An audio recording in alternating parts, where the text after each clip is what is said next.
Thanks for staying with us on Midday. All right, we're just going through all the parts of the body. Your face, your body, your inner health. Of course, we have Dr. James Stillwell here. We just went through Mardi Gras, right? Yep. Well, we're still in the midst of it. No, it ended yesterday. Oh, so that ended. Midnight.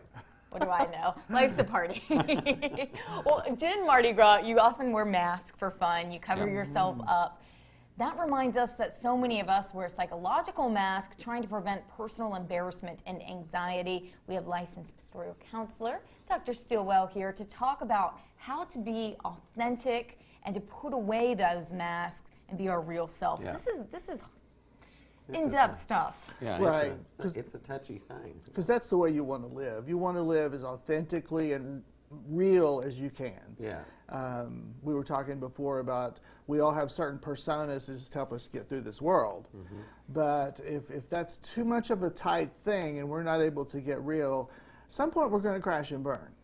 You know, you've got to be able to be real at some point. You know, my whole thing is do you develop these personas as small children, or is a lot of it taught to you, or they see it, or is this something that actually they just do to get through their childhood, Yes. or later on in life? Everything you just said. Oh well, I answered the question. You're smart. I do think the younger that we are, the messages that we hear from our parents, like you're no good, or you don't know anything, or you're not good at anything, we take those in, and so we put up some sort of a mask to keep from dealing with what we believe.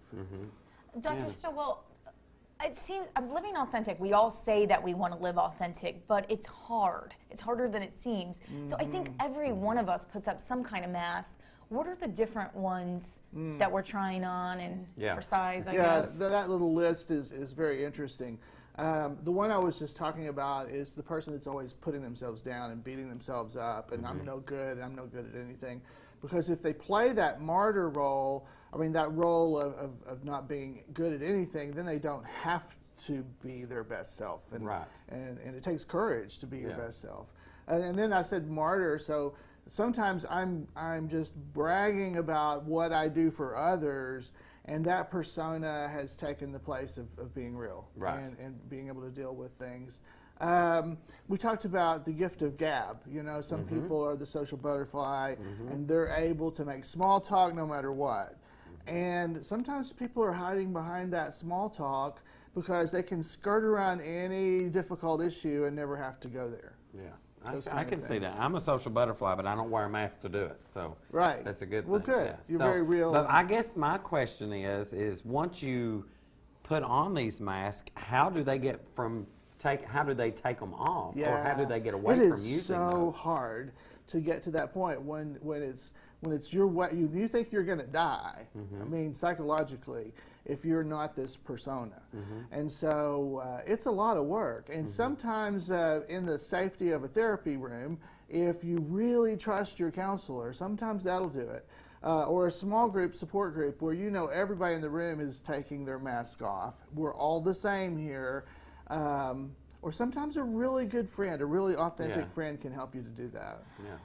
It seems like sometimes we put masks on to make other people feel better because of maybe different interactions we've had, and that eases situations. Well, I think at least that's what we believe. Right. I believe that you're going to feel better if I'm not myself. But I don't believe that's true. Is anybody truly themselves? Well, you know, this one over here is. You are. I think we're pretty good at it here, you know, being real and authentic. But, you know, you can always tell when somebody's just, everything is so tightly controlled, the control freak. Those people are going to end up in the hospital if they can't let go at some point. You know? So there are repercussions. They're holding on to that control because somehow when they were growing up, when things got out of control, they got hurt. Okay. Yeah. So it's always a situation to where there's a hurtful or a wound, as we call it. Yes, I think so. Is why that they even start with these masks. Correct. I think the emotional part of the brain, the amygdala, is the wounded part, and then the thinking part of the brain goes, okay, well, let's come up with something that can make it safe for you to move around in this world. So you're saying it's not so smart to always consider the world your stage. Oh, well, have fun with that, you know. Stop you with know the how acting. to have fun with that. Stop with the acting. But know that We all need a safe place. Right. How about that? Yeah. Well, and you offer a great safe place because Thank you can you. help people out. How do they get a hold of you? So drjamesstillwell.com is the easiest way to find that, and all the information is there. But I do love the opportunity in an hour or 90 minutes to be able to help people find a safe zone where they can find out who they really are. And it's so important because Right. your health is at risk Yes. on top of it, It and you never really get to be is. the real you. Your life, your health, the people who depend on you, Right. they need you to get to that safe place. Sure. Yeah, I've always told people that you need to be yourself Yeah. because people love you more. Maybe we can I do a love that. double Yeah. Hey. double therapy session. If any of this sounds familiar to you, get a hold of Dr. Yeah. Stillwell. Maybe Jason can piggyback in on your I'll therapy try. session.